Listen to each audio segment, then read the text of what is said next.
Hey everyone, welcome to Collie Country. My name's Kim and we've been on this off-grid property now for just over 12 months. I'm going to go through some of the pros and the cons, what we like, what we don't like so much. But above all, even when times have gotten really hard and I'm really frustrated, I've never regretted it. This is the best move we've ever made. The first thing I want to talk about is the seasons. So up here, there's essentially a dry season and a wet season. I wouldn't call winter winter.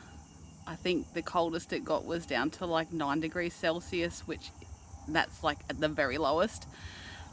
So not cold, which we love. So with having these different seasons, essentially wet and dry, it's taught me a lot about looking after the fruit trees.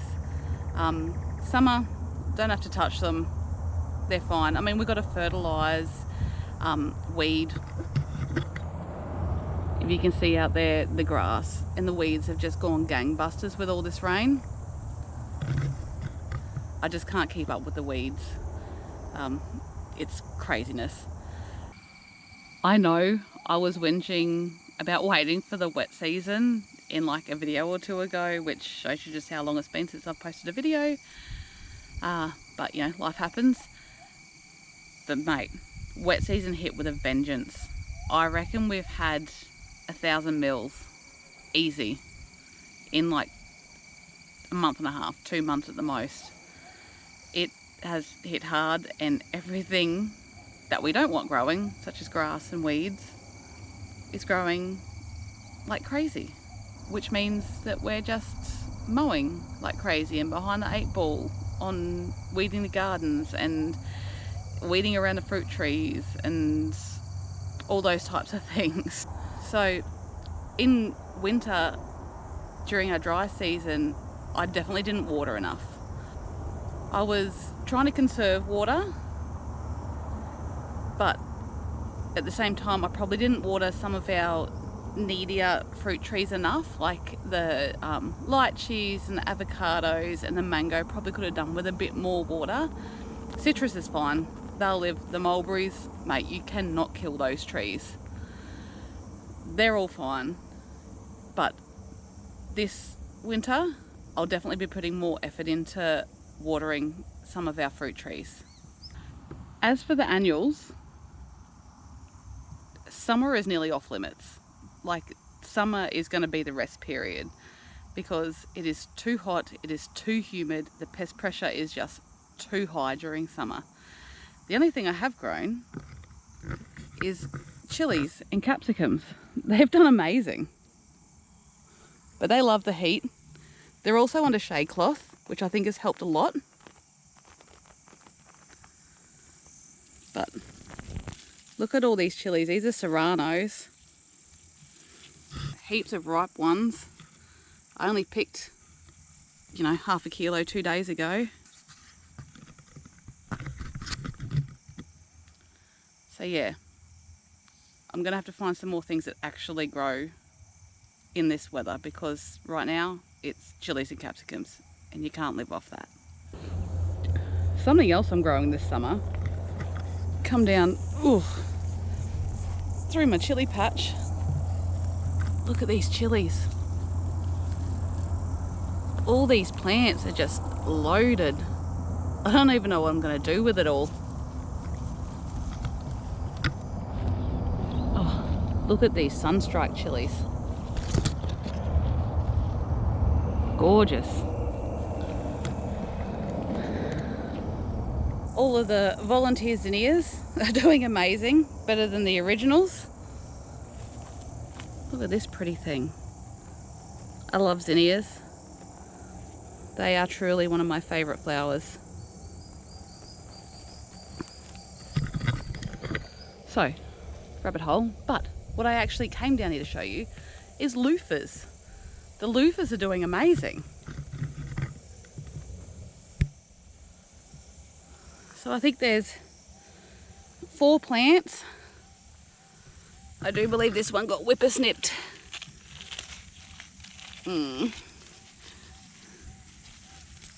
Yep. whippersnipped. Oh no, that's okay, this one is fine. The rest are going well. And we have one loofah. Look at it, dinky little thing. But these plants are thriving off neglect. I haven't done a single thing. I planted them, let them go. It's rained a lot, but very excited to make my own loofah sponges. It'll be fun. I just want to show you the prettiest chilies I've ever seen. These are called Sunstrike chilies, and they're just beautiful. I just love how they ripen. So I normally pick them when they're about like this, and after about 2 days on the bench they go like pretty much fully red, but they're just so pretty. And spicy. With veggie growing up here, I think I'm definitely going to have to invest in a lot more shade cloth. Even in even in winter during the day, it's still like mid-20s. And the sun up here is hot. Like, I've lived in Queensland majority of my life, but the sun up here is so hot. Like, I've gotten so tan. I am just a walking skin cancer at this point, I feel. I definitely need to increase my sun protection when I'm outside. Not that I'm outside in the middle of the day when it's really hot, but like even just like driving to work and home from work, like I should probably be wearing sunscreen. Like that sun is beaming. But yeah, back to vegetables, which is what I was talking about. I think building more greenhouses or, you know, shade houses like our one here, like they're enclosed. I think I'm gonna have to go a bit more down that route. Like there's gonna be plenty of like just outdoor garden spaces for sure, but for some of my more delicate veggies that I love, like tomatoes, they're gonna have to be in greenhouses. Any of the ones I've grown outside have struggled a lot more, just with the pest pressure. Oh, the pests. They are my new arch nemesis. Between these green tree ants and grasshoppers, mate, tell you what, pulling my hair out over it. I can't grow anything else in summer. These grasshoppers, they're huge, huge grasshoppers. They'll just decimate a plant in a day. It's craziness, but they don't seem to be touching the chilies. Maybe it's a bit too spicy for them. Like I said, I haven't been able to grow anything else. So yeah, I think, and just like nothing fancy, just gonna whack up some dodgy old shade houses, get some shade cloths wherever I can and whack them up. Even if it's not fully covered in, although that would be ideal, just to keep the pests out. But even just to cover the top, I think will make a huge difference to the heat and the sun that burns all these plants. So that is making me rethink my original plans. However, I'm still keen on making a food forest, because as all these fruit trees out here in the orchard get bigger, they'll be providing that dappled shade. So I'm thinking, start planning. I'm not going to go gung-ho at it, because there's a million other things to do first, but I do think I'm going to build this orchard into a food forest, just because the trees will supply the shade that the annuals need. Something else I've learnt this wet season in particular is the importance of mulch. Not for keeping the moisture in, because it rains like every day, but to keep the weeds down. My gosh, I spend all my spare time weeding, and you can't even tell. Like, the weeds are so bad. They just come up everywhere. So at the moment though, I don't seem to be able to find much mulch around, and I'm not paying like 15 bucks a bale at Bunnings or Mitre 10. Not gonna do it. So for now, I'll just have to keep weeding and wait for some of the farmers to bring out some more mulch. But it is so important. Now, I'd like to say that we haven't done anything to the property in 12 months using permaculture principles. However, that's partly a lie. We haven't done anything because, well, we haven't done anything. We're a bit lazy sometimes. But this year, planning on getting into it, making some changes. The other big hurdle we've come across is power, our electricity. Winter, not an issue at all, which is bizarre because obviously less daylight hours, not by much up here, but you know, less daylight hours in winter. But because the solar panels are north facing and the way the sun goes over, it gets bulk sun in winter, and it is not because of air conditioning or anything like that. We don't have an air conditioner, we're sweating it out. But I think we need to get some south facing solar panels for summer. We have a lot more issues in summer with the amount that the batteries drain, and I do believe, you know, the fridge and the deep freeze are running hard. It is hot in that shed. It's like 35 degrees every day, 80% humidity. It's disgusting. So the fridge and freezer are running hard, and we don't use, you know, like I said, we don't have an air conditioner. We run the TV for a couple of hours in the evening. Like, we're not using a lot of power. But I have noticed in summer we're having more issues, and we're having to run the generator a bit more. I mean, I guess it's like cloudy and overcast every day, which is not helping. But that's another thing I've learned. Buy the biggest generator you can afford. I should have went bigger. We've got a pretty decent size inverter. I think that's what they call the whole inverter system that, you know, hooks up to the batteries and the solar and that sort of stuff. And our generator is not big enough for that inverter. It really struggles, and sometimes it can't turn over to charging. So buy the biggest generator you can afford.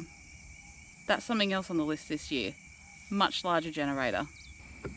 Something that I found really surprising, that I've really enjoyed about living off grid, is the fact that we had to get satellite internet. We ended up going with Starlink, and can I just say, Starlink is the best internet I've ever had, bar none. 100 times better than NBN. The only time it's ever even sort of had an issue was when we were having like a raging thunderstorm, which, you know, is fine. I shouldn't be on the computer when there's a raging thunderstorm going on anyway. It's amazing. It's so fast. It is really only like $10 a month more expensive than a good NBN plan here in Australia. Easy to set up. They have specials all the time where you can get the whole kit for like so much cheaper than what they normally sell it for. Brilliant. Highly recommend Starlink if you're off grid or even in any rural regional areas of Australia. Amazing.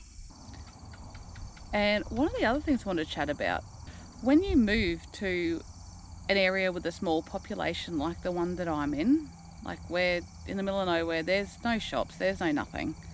We can't get power even if we wanted it. We can't get water even if we wanted it. These small communities are amazing. Like, everybody is so friendly. We've gotten to know a couple of the business owners. When I say business owners, there's a couple of caravan parks around, which is about it. And there's like a servo and the RACQ mechanic guy. But when there's such a small community, you get to know everybody. So I looked up the census for the area I live in, and in the last census, which I think was 2018, I want to say, maybe 2020, there's only 160 people living in this area. And it's land-wise, it's actually quite a large area, but people-wise, there's not a lot of us. So it's been really a nice change. Like, where I used to live, not that I lived in the city, but, you know, you didn't know anyone. You barely knew your neighbours' names. Whereas here, you know, if we need a hand, we can just call down the road. They're happy to, you know, come up and give us a hand, and vice versa, which has been a really nice change. Everyone up here is so friendly. Now, for some of the downfalls. Bushfire threat is real. Like, obviously, I've grown up watching the news. I know bushfires are a real threat. But when our neighbour, it wasn't even our neighbour, it was on like the side of the road. It was outside the neighbour's fence, like on the roadside. There was like a small bushfire there, and I was like, Jesus, we really need to up our game in bushfire safety. So that's definitely going to be a goal. It's fine this time of year, like it's so wet. God, you couldn't light a fire even if you tried. But we definitely need to improve our bushfire safety efforts. Not only just around the house, but probably around the perimeter of the property. I would love to just take some time off and come through and just clean up the whole place, but I'm not gonna do that. I'm not yet. I'm not capable of doing that yet. We don't have the equipment required like to give this place a good clean up, but it's definitely on the list. At least getting a good like fire break around the perimeter of the property this year. That was a bit of an eye-opener. Another thing that drives me crazy is these dang green tree ants. Now they're not down South Queensland, but these things are a massive pest.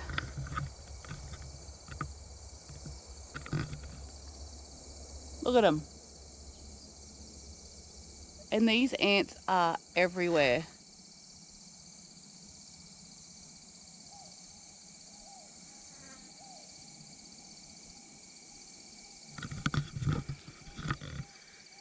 I thought when I moved up here, it would be the snakes that would, ick me out. The snakes are fine. I've barely even seen any. Like, Dan's seen a few. I don't know, he must attract them or something. But besides when we go like full trudging through the bush, like I haven't seen any besides the occasional python. The pythons are fine. They're just living their best lives. They're doing their thing. Except for when they eat all my chickens. Hence, no chickens. But yeah, it's these green tree ants. They're on the gate when I try and open it in the morning.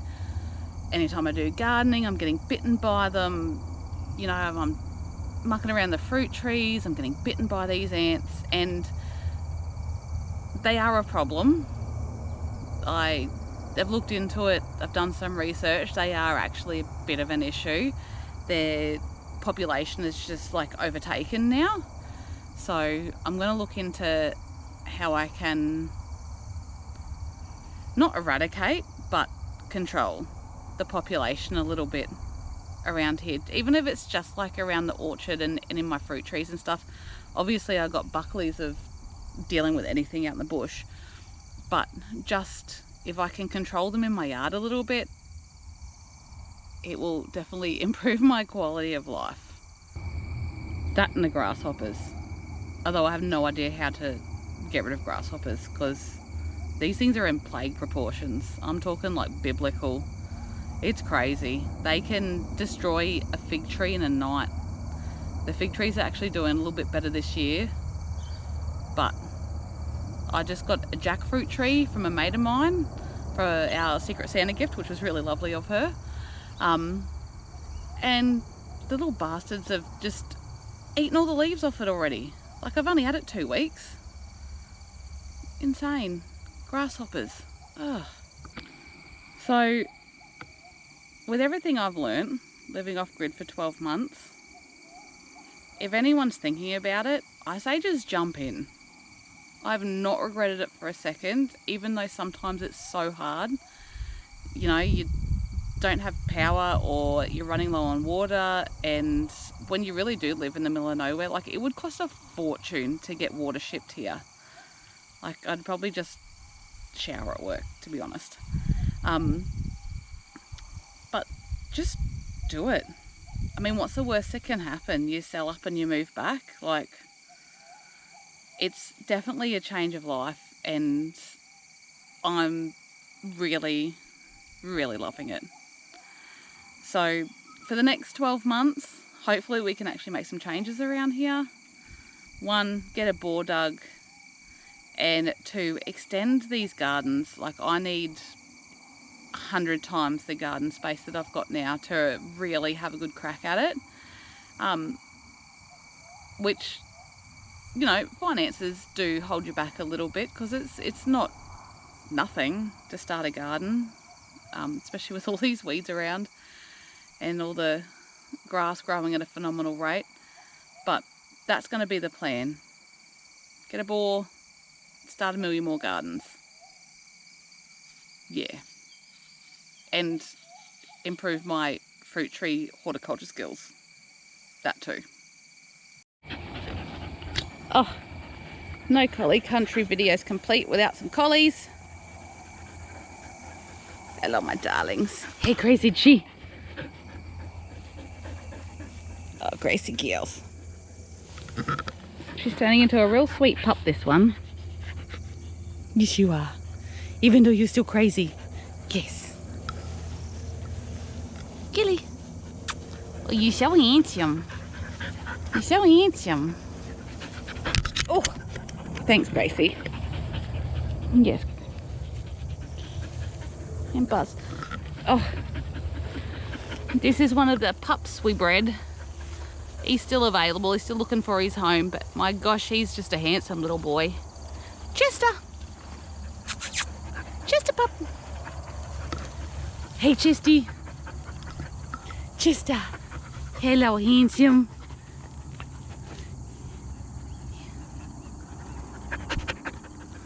He's so cute. He's such a good little pup too.